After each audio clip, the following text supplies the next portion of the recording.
प्रिशा का इशारा देख रंजीत मिस्का को ध्यान से देखने लगा।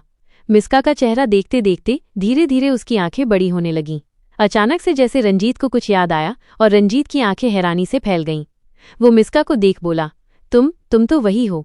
रंजीत इतना ही बोल पाया था कि मिस्का गुस्से से तमतमाते हुए रंजीत के पास आई और एक जोरदार लात उसके सीने पर मार दी। लात पड़ते ही रंजीत नीचे गिर गया।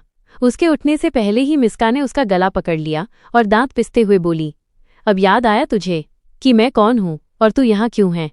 इतना सुन रंजीत अपना गला मिस्का की पकड़ से छुड़ाने की कोशिश करता हुआ कुछ बोलने को हुआ, लेकिन इससे पहले ही मिस्का ने रंजीत के गले पर अपनी पकड़ मजबूत कर ली और प्रिशा की तरफ इशारा करते हुए बोली, कमीने, तूने मुझे तो पहचान लिया लेकिन शायद उसे नहीं पहचान पाया।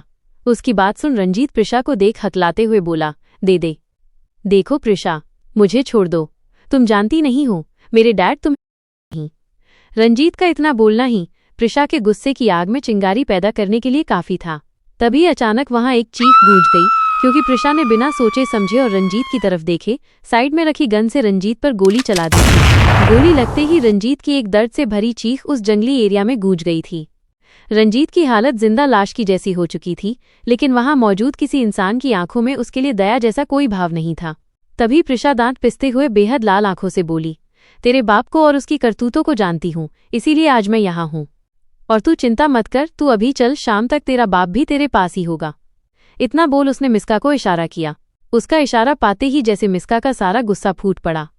मिस्का ने अपने हाथों में एक नोकीली चाबुक पकड़ी हुई थी और प्रिशा के इशारे पर वो बिना रुके रंजीत के शरीर पर वो चाबुक बरसाने लगी। रंजीत दर्द से छटपटाने लगा, लेकिन मिस्का रुकी नहीं। मारते मारते मिस्का की आंखों से आंसू बहने लगे। ये देख प्रिशा उठी और उसके पास जाकर बोली, चल अब बहुत हो गया। ये सुन मिस्का रुक गई, लेकिन उसकी भयानक नजरें रंजीत पर से नहीं हट रही थीं। तभी प्रिशा बोली, जाकर कार में बैठो। उसकी बात सुन मिस्का न चाहते हुए भी वहां से चली गई। वहीं अब प्रिशा अपने गुस्से पर काबू नहीं रख पाई और उसने अपने पहने बूट्स में से एक धारदार चाकू निकाला और एक झटके में रंजीत के हाथों की सारी उंगलियां काट दीं। उसके ऐसा करते ही रंजीत की एक और भयानक चीख उस पूरे जंगल में गूंज गई और अगले ही पल प्रिशा ने वो धारदार छुरी रंजीत के गले पर बहुत तेजी से चला दी, जिससे उसके गले से खून का फव्वारा निकलने लगा और रंजीत वहीं मर गया। उसके मरने के बाद प्रिशा नीचे बैठी और उसके खुले सीने पर कुछ लिखने लगी। वहीं पृथ्वी से प्रिशा की ये हालत देखी नहीं जा रही थी।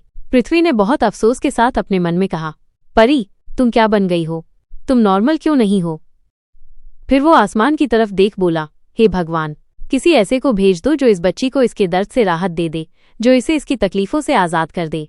ये सब बोलते हुए पृथ्वी की आंखें नम हो गई थीं। वो पृथ्वी जिसका नाम सुन लेने से अंडरवर्ल्ड के लोगों में तहलका मच जाता है, क्योंकि डार्क ब्लड का लेफ्ट हैंड होने की वजह से पृथ्वी के नाम से ही अच्छी अच्छी गैंग खौफ खाती थी, और आज उसी की आंखें नम थीं। वहीं रंजीत के मरते ही प्रिशा खड़ी हो गई थी और अपने गार्ड्स की प्रोटेक्शन में वो जंगल से बाहर निकल मिस्का के साथ घर के लिए निकल गई थी।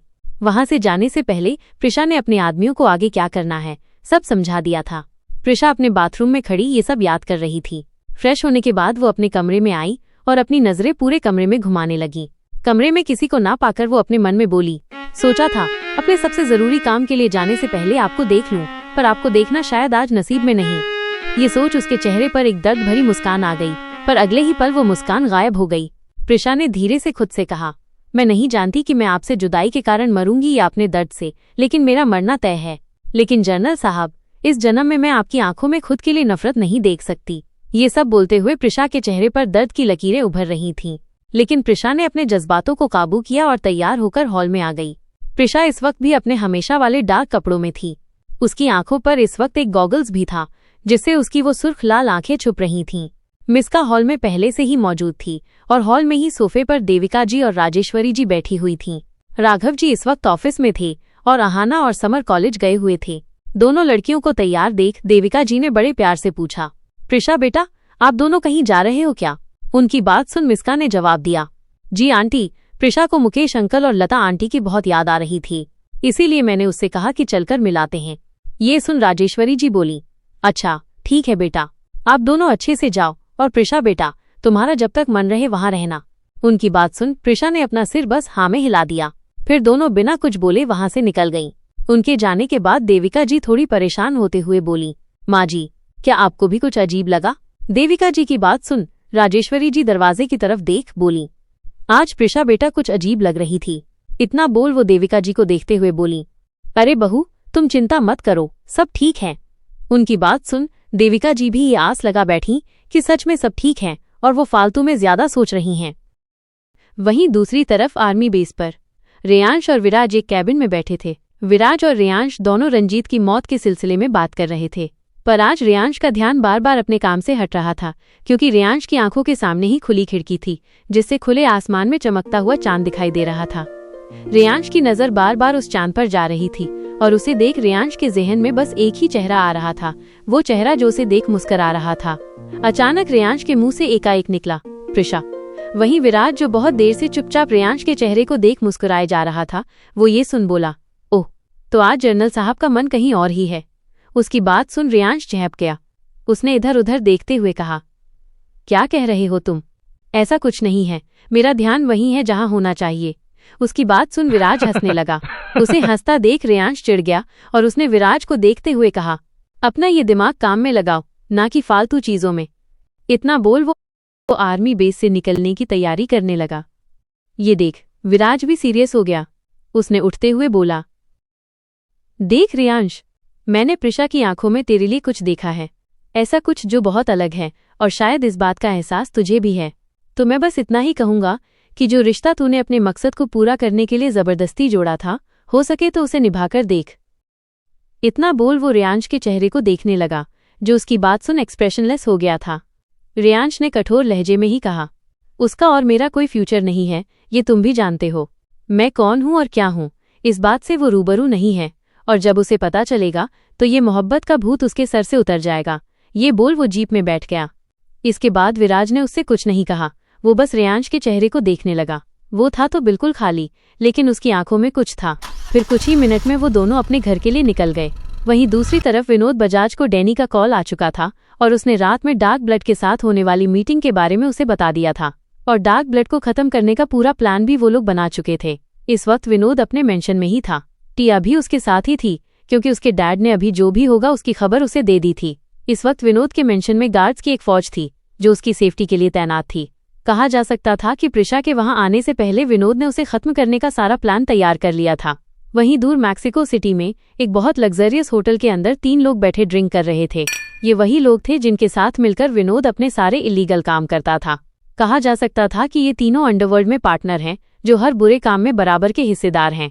तभी उनमें से एक आदमी, जो और कोई नहीं बल्कि डेनी था, वो बोला, क्या लगता है तुम लोगों को वो उस डार्क ब्लड को खत्म कर देगा आज?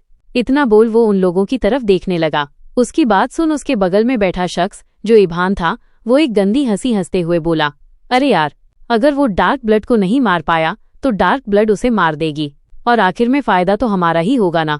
इतना बोल वो ड्रिंक का एक घूंट लेकर हंसने लगा। उसकी बात सुन डेनी बोला, भाई, बात तो सही कह रहा है तू भी, दोनों ही सूरतों में फायदा हमारा है। इतना बोल वो अचानक सीरियस हो गया। उसका सीरियस चेहरा देख उसके पास ही बैठा वो तीसरा आदमी, जिसका नाम निवान था, वो भी सीरियस होकर बोला, क्या तुम भी वही सोच रहे हो जो मैं सोच रहा हूँ? उसकी बात सुन डेनी बोला, मुझे समझ नहीं आ रहा कि डार्क ब्लड हमारे काम के बीच क्यों आ रही है। वो अभी अभी ही अंडरवर्ल्ड की क्वीन बनी है, पर वो इस काली दुनिया में सिर्फ हमारे पीछे ही क्यों पड़ी है? उसकी बात सुन इभान बोला, जहां तक उसके बारे में हमें पता है तो वो कोई इंडियन लड़की है जो अंडरवर्ल्ड के किसी भी गैंग के काम में दखल नहीं देती, लेकिन वो हमारे हर काम हर डील के बीच में प्रॉब्लम क्रिएट कर रही है। ये तो सोचने वाली बात है कि आखिर हम ही क्यों? उसकी बात सुन निवान कुछ सोचते हुए बोला, कहीं ऐसा तो नहीं कि वो सिर्फ हमारे काम को ही नहीं बल्कि हमें भी खत्म करना चाहती है? और अगर ऐसा है तो आखिर क्यों? हमने उसका क्या बिगाड़ा है? उसकी बात सुन अब बाकी दोनों भी सोच में पड़ गए थे। वहीं इंडिया में रेयांश अपने घर आ चुका था। मेंशन में आते ही उसे हॉल में कोई नहीं दिखा। किसी को हॉल में ना देख रेयांश समझ गया कि सब सोने जा चुके हैं। ये सोच रेयांश बिना डिनर किए अपने कमरे में आ गया। आज न जाने क्यों, पर रेयांश के मन में बार बार प्रिशा का ख्याल आ रहा था, इसीलिए वो जल्दी से अपने कमरे में आया। पर कमरे में आकर उसका चेहरा बिल्कुल सख्त हो गया, क्योंकि पूरे कमरे में कोई भी नहीं था। रेयांश अपनी काली आंखें पूरे कमरे में घुमा रहा था, पर शायद उसकी नजरों को जिसे देखने का इंतजार था वो आज उसका इंतजार ही रह जाना था। कुछ सोचकर रेयांश बालकनी की तरफ बढ़ गया, इस उम्मीद में कि प्रिशा शायद बालकनी में होगी। पर वहां पहुंच रेयांश की आंखें सर्द हो गईं। रेयांश को काफी गुस्सा आ रहा था। उसने गुस्से से खुद से कहा, आखिर दिक्कत क्या है इस लड़की की? गई कहाँ है ये? इतना बोल वो गुस्से से अपने कमरे से बाहर निकला और देविका जी के कमरे की तरफ बढ़ गया। रूम के बाहर पहुंच वो दरवाजा खटखटाने से हिचक रहा था, क्योंकि इस वक्त रात के करीब 9 बज रहे थे और शायद उसकी माँ सो चुकी थी। ये सोच रेयांश वहां से मुड़कर वापस अपने कमरे में जाने लगा कि तभी देविका जी ने अपने कमरे का दरवाजा खोल दिया। दरवाजा खुलते ही देविका जी सामने रेयांश को देख चौंक गईं, पर जल्दी ही वो नॉर्मल हो गईं और बोली, रेयांश क्या हुआ तुम्हें? इतनी रात को क्या कर रहे हो यहाँ? उनकी बात सुन रेयांश सोचने लगा कि प्रिशा के बारे में माँ से पूछना ठीक होगा या नहीं। वो काफी देर तक कुछ नहीं बोल पाया, लेकिन उसका चेहरा देख शायद देविका जी सब समझ चुकी थी, इसलिए उनके चेहरे पर एक हल्की मुस्कुराहट छा गई। उन्होंने रेयांश को देख मुस्कुराते हुए कहा, प्रिशा अपने घर गई है और शायद कुछ दिन वहीं रहेगी। उनकी बात सुन रेयांश की भौहें तन गईं और अचानक उसके मुंह से एकाएक निकला, कितने दिन? इतना बोलते ही जैसे रेयांश को एहसास हुआ कि उसने क्या कहा, इसीलिए वो इसके बाद बिना कुछ बोले वहां से निकल गया। दोस्तों, आज के लिए बस इतना ही।